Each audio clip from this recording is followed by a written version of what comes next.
દર્શક મિત્રો, મહામંથન મંતવ્ય ન્યૂઝમાં આપનું સ્વાગત છે। સ્થાનિક સ્વરાજ્યની ચૂંટણીના શંખનાદ થઈ ચૂક્યા છે। તમામ મૂર્તિયાઓ છે પાર્ટીઓ ઉતારી રહી છે, ત્યારે આ વચ્ચે નર્મદાના રાજપીપળામાં ધારાસભ્ય ચૈતર વસાવાના હોમટાઉન સમાન નર્મદા જિલ્લો કહેવાય છે, ત્યાં ફરી એકવાર સાંસદ મનસુખ વસાવા સક્રિય થયા છે અને આમ આદમી પાર્ટીમાં ગાબડું પાડ્યું છે। જે આમ આદમી પાર્ટી અને કોંગ્રેસના 50 જેટલા કાર્યકર્તાઓને કાર્યક્રમ દરમિયાન સાંસદ મનસુખ વસાવાએ જોડ્યા છે, જેના કારણે ફરી એકવાર નર્મદા જિલ્લાનું રાજકારણ ગરમાયું છે। વાત કરીએ ધારાસભ્ય ચૈતર વસાવાની, તો તેઓ પોતાની આક્રમક ભૂમિકાના કારણે અવારનવાર ચર્ચામાં રહેતા હોય છે, પરંતુ સ્થાનિક સ્વરાજ્યની ચૂંટણીમાં હાલ તો શાંત જોવા મળતા હોય તેવી સ્થિતિ પણ જોવા મળી રહી છે। બીજી તરફ સાંસદ મનસુખ વસાવા દ્વારા પણ જે ઓપરેશનો ચલાવવામાં આવી રહ્યા છે, જે આમ આદમી પાર્ટી અને કોંગ્રેસના નેતાઓને તોડવામાં આવી રહ્યા છે, ત્યારે આગામી સમયમાં સમીકરણો છે તે નર્મદા જિલ્લાના બદલાઈ શકે છે તેવું પણ કહેવાય રહ્યું છે। ગૃહમંત્રી હર્ષ સંઘવી અવારનવાર નર્મદા જિલ્લાની મુલાકાતે ડેડિયાપાડા જે ધારાસભ્ય ચૈતર વસાવાનો મત વિસ્તાર છે ત્યાં વિઝિટ કરતા હોય છે, ત્યાં પ્રચાર પ્રસાર કરતા હોય છે। હવે સ્થાનિક સ્વરાજ્યની ચૂંટણી ટાણે હવે ગણતરીના દિવસો બાકી રહ્યા છે, ત્યારે તમામ રાજકીય પાર્ટીઓમાં હેરામ ગયારામ જેવી સ્થિતિ છે। સાંસદ મનસુખ વસાવાએ જે ગાબડું પાડ્યું તેને લઈને તેઓ શું કહી રહ્યા છે તે સાંભળો। હા સાહેબ, આજે ભારતીય જનતા પાર્ટીનો સ્થાપના દિવસ હતો। સમગ્ર દેશ અને ગુજરાતની અંદર આ ભારતીય જનતા પાર્ટીના સ્થાપના દિવસ ખૂબ જ ધામધૂમથી ઉજવાઈ રહ્યો છે। એ નર્મદા જિલ્લામાં પણ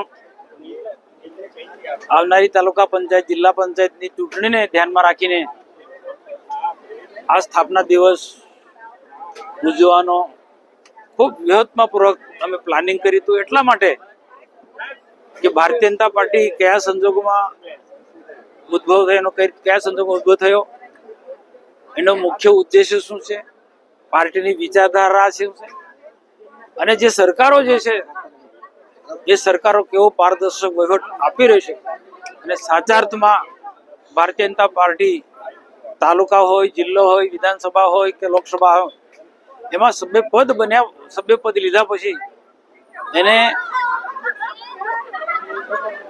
રાષ્ટ્ર માટે કામ કરવાનું છે, રાષ્ટ્ર કલ્યાણ માટે કામ કરવાનું છે, અને રાષ્ટ્રને સમર્પિત કાર્યકર્તાઓએ ભારત માતાને પરમ વૈભવના શિખરે પહોંચાડવા માટે આ સત્તામાં આવવાનું છે। સત્તા થકી પ્રજાની, જનતાની અને રાષ્ટ્રની સેવા કરવાની છે, એ વાત અમારા બધા જ વક્તાઓએ આજે પ્રજા સમક્ષ, કાર્યકર્તા સમક્ષ મૂક્યો છે।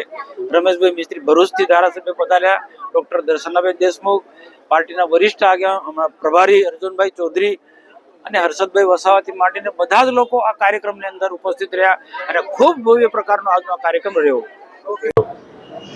આપણે સાંભળ્યા ભારતીય જનતા પાર્ટીના કદ્દાવર નેતા અને સાંસદ મનસુખ વસાવા, તેઓ દ્વારા રાજપીપળામાં ભરતી મેળો ભાજપમાં જોડાયો તેને લઈને વાત કરી છે, અને સાથે જ આ ભરતી મેળા દરમિયાન આગામી સમયમાં હજી તેઓ આ પ્રકારના ઓપરેશન ચલાવશે તે પ્રકારનો આશાવાદ તેઓ દ્વારા વ્યક્ત કરવામાં આવી રહ્યો છે। હવે જોવાનું રહ્યું કે કયા રીતના રાજકીય સમીકરણો છે તે નર્મદા જિલ્લામાં બને છે।